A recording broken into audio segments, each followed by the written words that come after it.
Hey guys, welcome back to my channel. आप सुन रहे थे मेरे साथ लव यू जिंदगी भाग 55। फ्लाइट में नैना अपने बगल वाले बंदे से अच्छी खासी परेशान हो चुकी थी।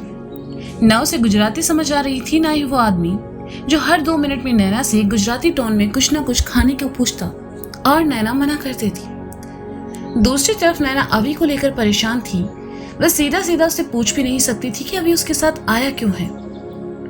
नैना ने देखा अवी के साथ बैठी लड़की काफी देर से अवी से हंस बोल रही है और ये देखकर नैना को मन ही मन जलन हो रही थी, लेकिन वह जताना नहीं चाहती थी। अवी समझ गया कि नैना को जलन हो रही है, इसलिए उसे थोड़ा और जलाने के लिए अवी भी लड़की से बहुत अच्छे से बात करने लगा। ये देखकर तो नैना जल भुन गई। रही सही कसर बगल में बैठे आदमी ने पूरी कर दी और कहा, तमे जलेबी फाफड़ा खाओ छो। नैना के सब्र का बांध अब टूट चुका था। वह अपनी जगह से उठी और आदमी को घूरते हुए कहने लगी, नहीं, मैं जलेबी फाफड़ा नहीं खाती।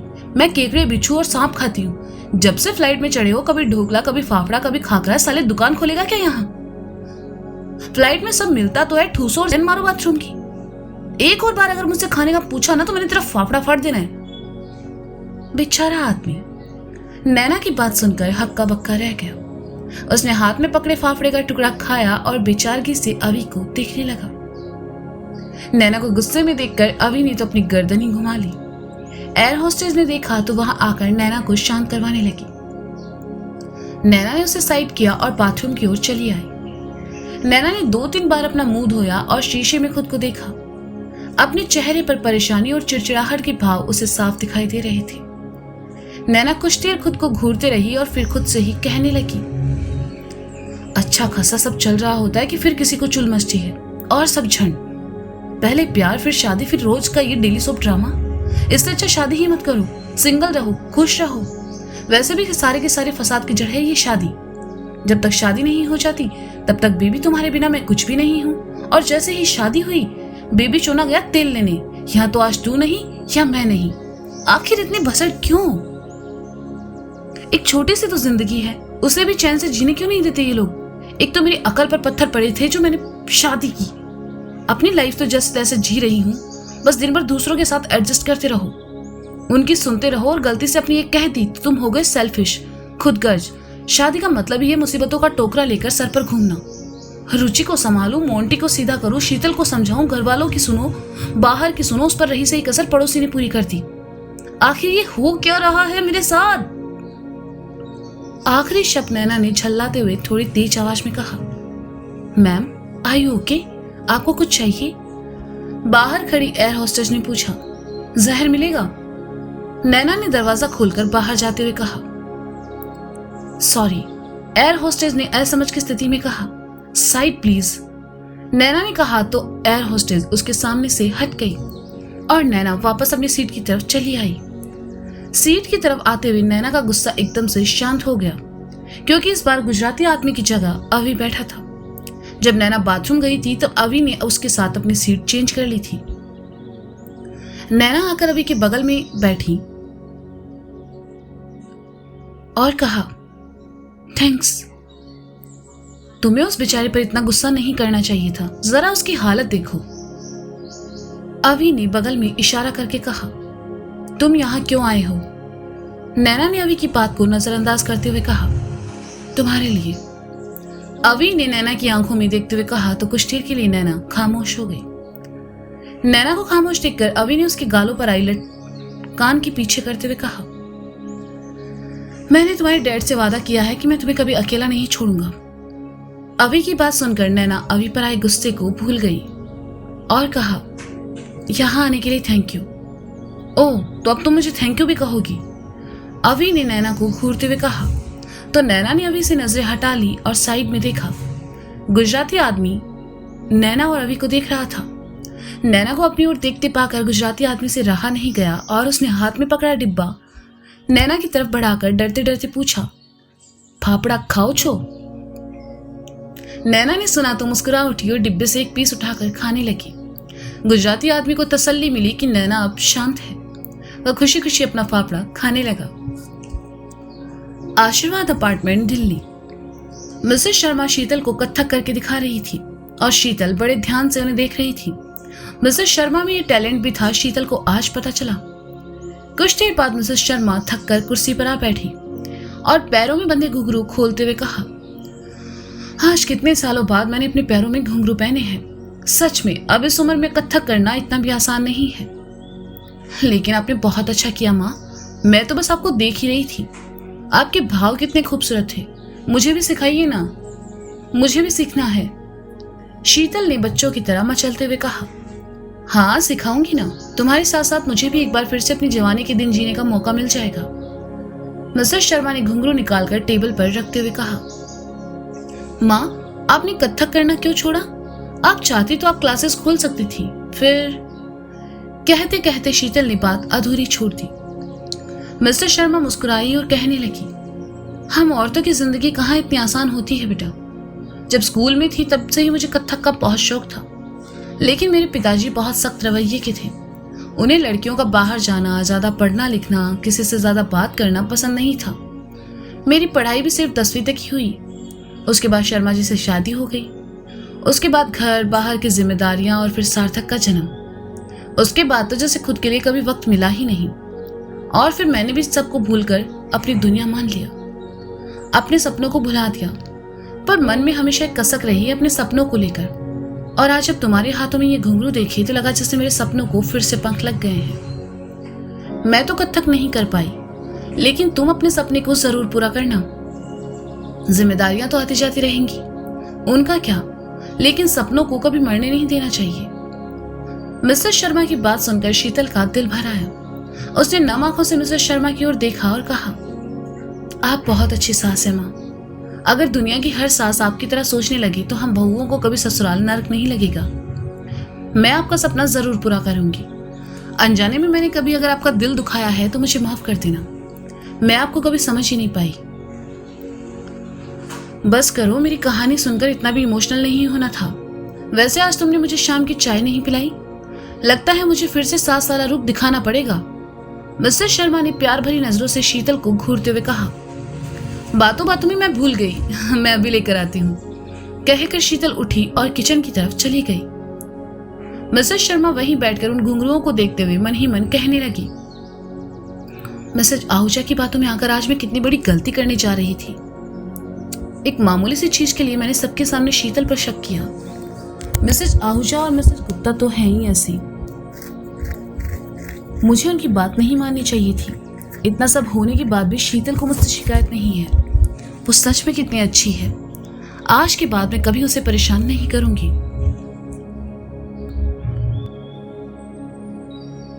मिसेस शर्मा से थप्पड़ खाने के बाद मिसेस आहूजा गुस्से में अबूला होकर अपने फ्लैट में चली आई। मिस्टर आहूजा आज घर में ही थे। जब उन्होंने मिसेस आहूजा को गुस्से में देखा तो कहा, अरे क्या हुआ, आज किसकी शामत आई है जो इतना गुस्से में हो? वो मिसेस शर्मा और उनकी बहू आखिर खुद को समझती क्या है? मुझे आहूजा को थप्पड़ मारने की जरूरत की उसकी? उन दोनों सास बहुओं को तो मैं छोड़ने वाली नहीं हूँ। मिसेस आहूजा ने गुस्से में लाल होते हुए कहा, ये थप्पड़ तो तुम्हें बहुत पहले पड़ जाना चाहिए था। मिस्टर आहूजा बड़बड़ाए, जो कि अपनी पत्नी की हरकतों से वाकिफ थे। क्या कहा आपने? मिसेस आहूजा ने गुस्से में उन्हें घूरते हुए कहा, अरे अरे भाग्यवान, मैंने कुछ नहीं कहा। मैं तो बस ये कह रहा हूँ कि गुस्सा थूक दो और थोड़ी अपनी जबान को काबू में रखो। ये सारा किया धरा तुम्हारी इसी जबान का है। इस अपार्टमेंट में लोग परिवार की तरह रहते हैं, इसलिए यहाँ के लोगों की बातों का क्या बुरा मानना। मिस्टर आहूजा ने कहा, आप ना ज्यादा दिमाग ना लगाओ। उस मिसेस शर्मा को तो मैं मजा चखा कर रहूंगी। मिसेस आहूजा ने चोट खाई नागिन के जैसे फुफकारते हुए कहा, अच्छा एक कप चाय बना दोगी? मिस्टर आहूजा ने कहा, क्या कहा आपने, जरा फिर से कहना। मिसेस आहूजा ने एक बार फिर गुस्से में उन्हें घूरते हुए कहा, वो मैं पूछ रहा था कि तुम्हारे लिए कप चाय बना दूं? मिस्टर आहूजा ने कहा, हाँ और थोड़ी अदरक भी डालना। कहते हुए मिसेस आहूजा सोफे पर जा बैठी। मिस्टर आहूजा ने सुना तो किचन की तरफ जाते हुए बड़बड़ाए, थोड़ा जहर होता तो वो भी मिला देता, पीछा छूटता तुमसे। बीकानेर मोंटी का फ्लैट। रुचिका को ढूंढने के बाद मोंटी थक हार कर अपने फ्लैट पर चला आया। मोंटी का गुस्सा शांत हो चुका था। अब उसे रुचिका की फिक्र होने लगी थी।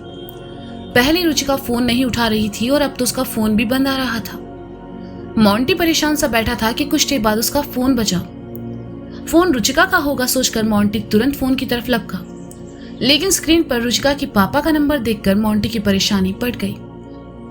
रुचिका के पापा इस वक्त मुझे फोन क्यों कर रहे हैं? रुचि यहाँ नहीं है। अगर उन्होंने उसके बारे में पूछा तो मैं क्या जवाब दूंगा? एक काम करता हूँ, फोन ही नहीं उठाऊंगा, कह दूंगा बिजी था। लेकिन फिर अगर उन्होंने रुचिका को फोन किया और वो बंद मिला तो उन्हें टेंशन हो जाएगी, कहीं वो ये यहाँ ना चले आए। नहीं नहीं, ऐसे तो बात और बिगड़ जाएगी। मैं उनका फोन उठाकर कह देता हूँ कि रुचिका सो रही है। हाँ, ये ठीक रहेगा। फोन की स्क्रीन देखते हुए मोंटी बड़बड़ाया।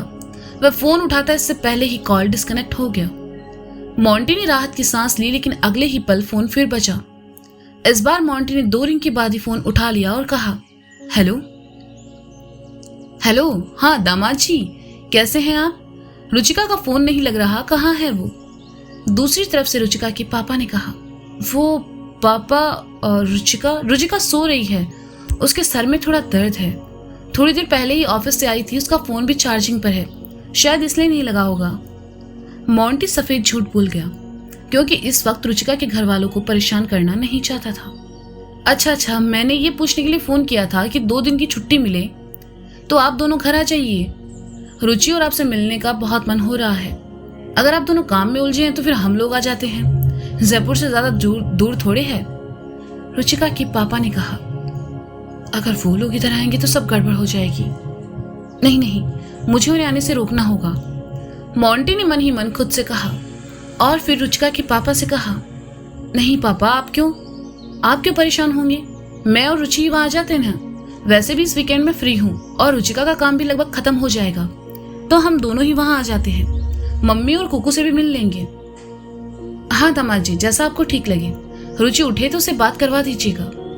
रुचिका के पापा ने कहा, हाँ जरूर, अपना ख्याल रखिएगा, मोंटी ने कहा और फोन काट दिया। रुचिका के घर में ना होने से मोंटी पहले से ही परेशान था। उस पर इस फोन कॉल ने उसकी परेशानियों को और बढ़ा दिया। मोंटी अपना सर पकड़कर कुर्सी पर बैठ गया। उससे हुई सभी गलतियां एक एक करके उसकी आंखों के सामने आने लगी और गुस्से में रुचिका को मारे गए थप्पड़ पर आकर रुक गई। नैना और अभी दोनों बीकानेर पहुंचे और एयरपोर्ट के बाहर खड़े होकर दोनों फिर से झगड़ा करने लगे।